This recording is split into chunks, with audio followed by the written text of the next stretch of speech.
Point की value पता चली आशीष, क्योंकि अगर वो और 15 पॉइंट डाउ गिर जाता तो 11वां दिन हो जाता, तो उसकी जो रिकॉर्ड था वो और एक्सटेंड हो जाता।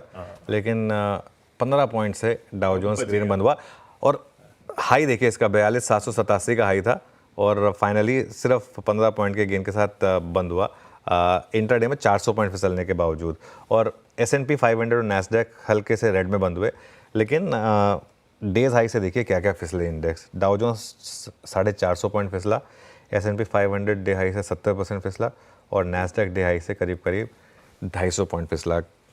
कल ना मैनचेस्टर यूनाइटेड का मैच था, तो पता नहीं दिमाग में कोई वो सबकॉन्शियस माइंड होता है ना, तो समहाउ रात को 1:30 बजे नींद खुल गई। तो आजकल मैनचेस्टर यूनाइटेड की टीम ऐसी है कि आप स्कोर देखोगे तो वो 2-0 या 3-0 से नीचे ही होते हैं। तो वही हुआ, वही तो मैं कहा क्या, मैं सो गया। फिर मैंने, लेकिन उस समय कहा एक बार जरा मार्केट भी देख लो, उठ ही गया हूँ, देखा, मैंने कहा यार ये सही है, वो हाई से वापस स्लिप हो गए थे।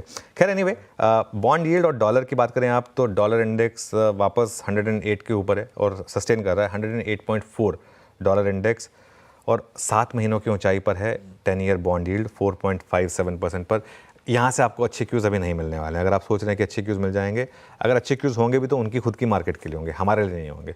हमारे लिए चाहिए ये बॉन्ड यील्ड 4.2 पर आए, ये 10 ईयर जो डॉलर इंडेक्स है 105-106 पर आए, वरना वो FI के आउटफ्लो का रिस्क बना रहेगा। अगर ये डॉलर इंडेक्स और ये बॉन्ड यील्ड है तो वो बना रहेगा यहाँ पर। ऑब्वियसली कुछ स्टॉक स्पेसिफिक एक्शन वहाँ भी था।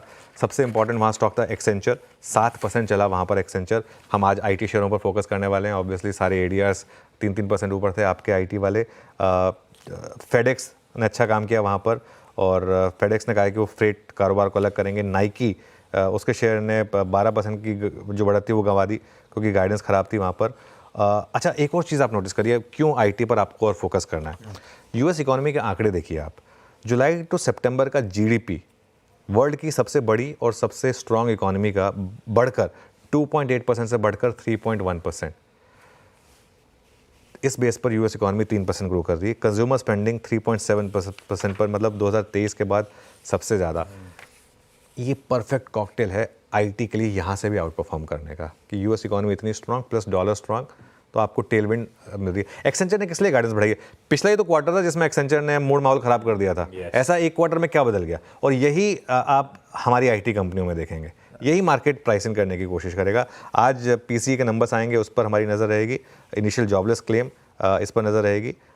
एक और चीज़, जनवरी रेट कट की जो एक्सपेक्टेशन है वो सिर्फ 9% रह गई है प्रोबेबिलिटी, मतलब नो रेट कट की प्रोबेबिलिटी अब 91% है यहाँ पर। तो ये कुल मिलाकर, प्लस चीन से भी एक आज आंकड़ा आना है, अगर अब तक नहीं आया तो वो जो उनको ब्याज दर तय करनी है उस पर भी नजर आएगी। स्टेटस को आ गया, हाँ आ गया ना उस स्टेटस को, चलो ठीक है, फिर ठीक है, वो वरना वो एक और सरदर्द हो जाता।